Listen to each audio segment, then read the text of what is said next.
इस लेक्चर में हम इंस्ट्रक्शन साइकिल, टाइमिंग डायग्राम और इंस्ट्रक्शन एंड डेटा फ्लो पे बात करेंगे। इंस्ट्रक्शन के ग्रुप को प्रोग्राम कहा जाता है। प्रत्येक इंस्ट्रक्शन कंप्यूटर में एक साइकिल में एग्जीक्यूट होते हैं। प्रत्येक साइकिल सब साइकिल या फेसेस के सीक्वेंस में सब डिवाइड या उपविभाजित होते हैं। ये फेसेस हैं: fetch instruction from memory, decode the instruction, read the effective address from memory, और चौथा है execute the instruction. Fetch and decode पे सर्वप्रथम बात करेंगे। सर्वप्रथम इंस्ट्रक्शन का एड्रेस प्रोग्राम काउंटर पीसी में लोड होते हैं। पीसी प्रोग्राम काउंटर है। पीसी 12 बिट के रजिस्टर होता है जो इंस्ट्रक्शन के एड्रेस होल्ड करता है। ये जो पीसी है 12 बिट का होता है जो प्रोग्राम के एड्रेस को, इंस्ट्रक्शन के एड्रेस को होल्ड करता है। इसके बाद सीक्वेंस काउंटर 0 से क्लियर होता है तथा T0 डिकोडेड टाइमिंग सिग्नल को प्रोवाइड होता है। इसके बाद प्रत्येक क्लॉक पल्सेस के लिए SC एक इंक्रीमेंट होते जाते हैं। इस प्रकार हमें decoding timing signal T0, T1, T2 प्राप्त होते जाते हैं। ये जो है इंक्रीमेंट होते जाता है SC सीक्वेंस काउंटर जो है, और ये जो है हमें ये प्राप्त होते जाते हैं। माइक्रो फेच और डिकोड फेसेस के लिए माइक्रो ऑपरेशन निम्न रजिस्टर ट्रांसफ़र स्टेटमेंट में स्पेसिफाई होते हैं। ये फर्स्ट है, सेकेंड और ये थर्ड।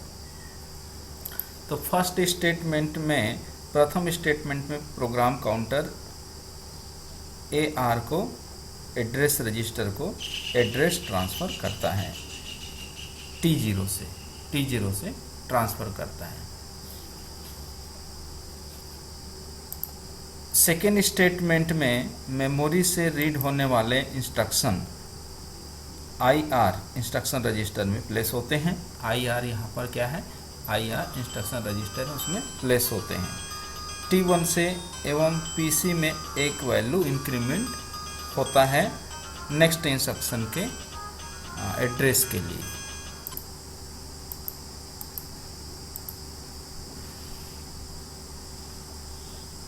तृतीय स्टेटमेंट में इंस्ट्रक्शन रजिस्टर में ऑपरेशन कोड डिकोड होते हैं।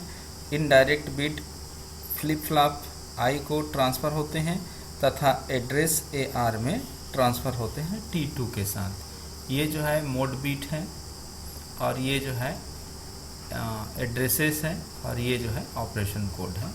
D0 से D7 ये डिकोडर को शो कर रहा है।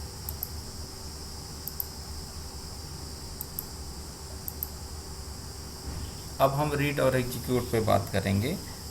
उपरोक्त डिकोडिंग के बाद टाइमिंग सिग्नल T3 एक्टिव हो जाता है। T3 क्या हो जाता है? एक्टिव हो जाता है। इसके दौरान कंट्रोल यूनिट 3 टाइप के इंस्ट्रक्शन को डिटरमाइन करता है, जो है मेमोरी रेफरेंस, रजिस्टर रेफरेंस और IO इंस्ट्रक्शन। कहाँ से? मेमोरी से रीड करता है। ये जो है इस वाले माइक्रो ऑपरेशन में शो हो रहे हैं। ये देखिए, ये एड्रेस रजिस्टर है। एड्रेस रजिस्टर मेमोरी से ये क्या करता है? रीड कर रहा है, उसको रेफरेंस कर रहा है। ठीक है, इसको ट्रांसफ़र कर, यहाँ से ट्रांसफ़र होगा और AR में जाएगा। ठीक है, AR 12 बिट का एड्रेस रजिस्टर है जो मेमोरी के लिए एड्रेस होल्ड करता है। 3 इंस्ट्रक्शन टाइप्स 4 सब सेपरेट पार्ट्स में सब डिवाइडेड होते हैं। 4 सेपरेट पार्ट में सब डिवाइडेड होते हैं। देखिए, जो एग्जीक्यूटर के अंदर आती है और 4 सेपरेट पार्ट में सब डिवाइड होते हैं। ये 4 सेपरेट पार्ट यहाँ बताए गए, फर्स्ट, सेकंड, थर्ड और फोर्थ। यहाँ पर जो डेस है वेरी इंपॉर्टेंट है। ये देखिए, ये फर्स्ट पार्ट में T7 IT3 से शो किया गया है, जिसमें AR जो है कहाँ से? AR से जो है एड्रेस यहाँ से ट्रांसफ़र हो रहा है और ये इसको रिसीव कर रहा है। तो ये क्या होता है? ये एग्जीक्यूट करता है मेमोरी रेफरेंस इंस्ट्रक्शन को। जबकि second step T-7 I-T3 nothing है, ये कुछ नहीं है। जबकि T-7 और I-T3 एग्जीक्यूट करता है रजिस्टर रेफरेंस इंस्ट्रक्शन को, और T7I T3 ये जो है एग्जीक्यूट करता है इनपुट आउटपुट इंस्ट्रक्शन को। तो ये जो 3 टाइप्स के यहाँ पर जो बात किए हैं, ये एग्जीक्यूशन के मोस्ट इम्पॉर्टेंट जो स्टेप हैं, इसको अपने को पढ़ना ही चाहिए। अब हम टाइमिंग डायग्राम पे बात करेंगे। सीक्वेंस काउंटर, एससी क्या है यहाँ पर, सीक्वेंस काउंटर है जो क्लियर और क्लॉक और इंक्रीमेंट पे 3 इनके जो है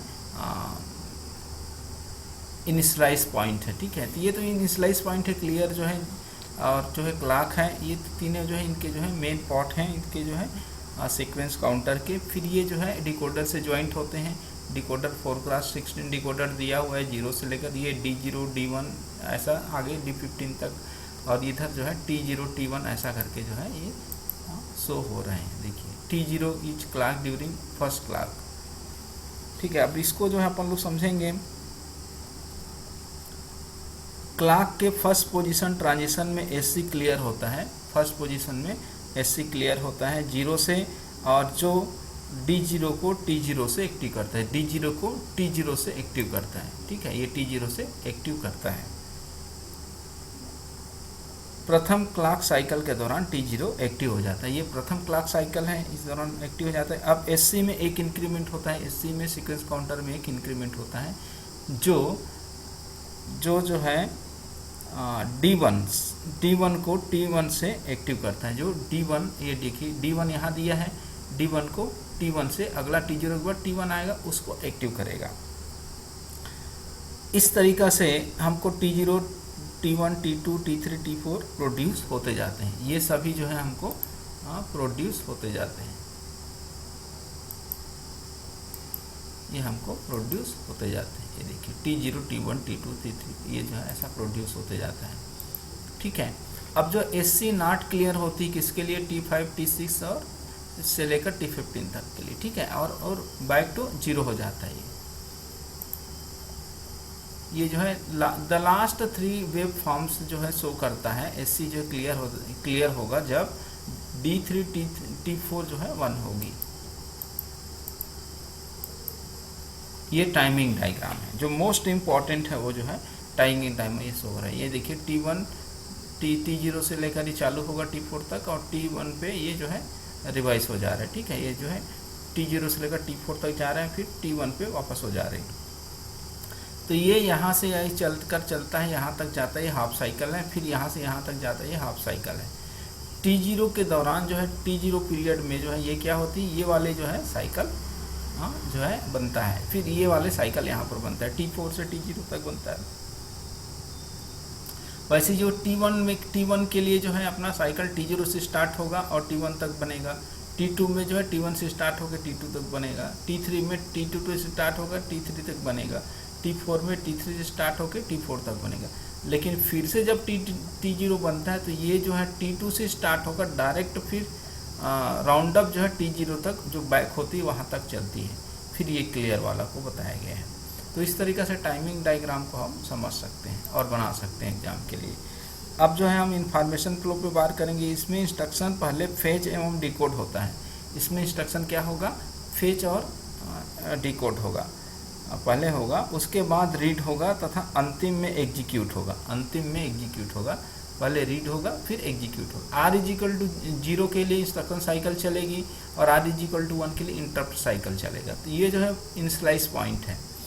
जब अपना इंस्ट्रक्शन एग्जीक्यूट होगा, जब एग्जीक्यूट फेच और डिकोड होने के बाद जब रीड होगा उसके बाद एग्जीक्यूट होगा। जब रीड होगा तो IEN जब 1 होगी तो फ्लैग 2 पार्ट में डिवाइड होगा, 0 के लिए और 1 के लिए, मतलब ट्रू के लिए और फॉल्स के लिए। जब FGI जो है 0 होगा तब FGO 0 और फिर 1 के लिए फिर ब्रांच होगा। फिर जब FGI 0 होगा तब ये जो है वापस R में चला जा रहा है, और जब 1 होगा FGO तब ये जो है R में एक वैल्यू क्या कर रहा है, इंक्रीज कर रहा है, ठीक है। और ये जो है फिर से R में रिवाइज हो जा रहा है। और जब एग्जीक्यूट होगा तब डायरेक्ट जो है R में फिर से ये वापस चला जा रहा है। तो इस तरीक़े से हम इंस्ट्रक्शन साइकिल का स्टडी कर सकते हैं। अब इंटरप्ट साइकिल में क्या होती है, जब R की वैल्यू 1 होता है तब इंटरप्ट साइकिल में जाते हैं। तो सर्वप्रथम इंटरप्ट साइकिल में जो है रिटर्न एड्रेस स्टोर होती है। उसके बाद ब्रांच टू लोकेशन 1 पे जाता है, फिर प्रोग्राम काउंटर में 1 इंक्रीज हो जाता है, और उसके बाद IEN जो है 0 वैल्यू क्लियर करता है और R जो है 0 वैल्यू क्लियर करता है। उसके बाद फिर से ये जो है इंटरप्ट साइकिल फिर R में रिवाइज हो रहे हैं। तो इस तरीक़ा से हम इंफॉर्मेशन फ्लो पे बात करेंगे। इंफॉर्मेशन फ्लो के बेसिकली 3 स्टेप्स हैं, फेज, डिकोड पहला, दूसरा रीड और तीसरा फाइनली एग्जीक्यूट। तो ये इंफॉर्मेशन फ्लो को यहाँ पर बताया गया है। अब हम डेटा फ्लो पे बात करेंगे। IO डेटा डिवाइस में या डिवाइस से A या B पोर्ट में ट्रांसफ़र होते हैं। A इनपुट तथा B आउटपुट पोर्ट है। समय पर डेटा का बाइट्स में IO ट्रांसफ़र करता है, जिसके 3 स्टेप्स हैं, यहाँ पर ये डेफिनेशन बताया गया है। रीड द स्टेटस रजिस्टर और सेकेंड है चेक द स्टेटस। पहले स्टेटस को रीड करेंगे, फिर उसके बाद चेक करेंगे स्टेटस को, किसके लिए? फ्लैग बिट के लिए। फ्लैग बिट के लिए चेक करेंगे तो या तो 0 होगा फ्लैग या 1 होगा। जब 1 होगा तो रीड स्टेटस रजिस्टर पे जाएंगे, ठीक है। जब 0 होगा तो रीड डेटा रजिस्टर पे जाएंगे। तो इस तरीक़े से इसमें जो है 2 ब्रांच बनता है। जब रीड स्टेटस रजिस्टर होगा तब ये जो है मेमोरी को डेटा ट्रांसफ़र होगी और फिर ऑपरेशन कंप्लीट होगा कि नहीं वो चेक होगा। जब नो होगा तब ये फिर से रीड डेटा रजिस्टर में जाएगा। रीड डेटा रजिस्टर जो है तो जो डेटा फ्लो के 3rd स्टेप है, और यदि यस होगा तो कंटिन्यू विद प्रोग्राम में जाएगा, मतलब अगले इंस्ट्रक्शन के लिए जो है ये रेडी हो जाएगी। तो इस तरीक़ा से हम ये जो है डेटा फ्लो को समझ सकते हैं। ये जो स्टडी मटेरियल है कंप्यूटर सिस्टम आर्किटेक्चर बाय मैनेस मेरो 3rd एडिशन की बुक से लिया गया है। Thank you.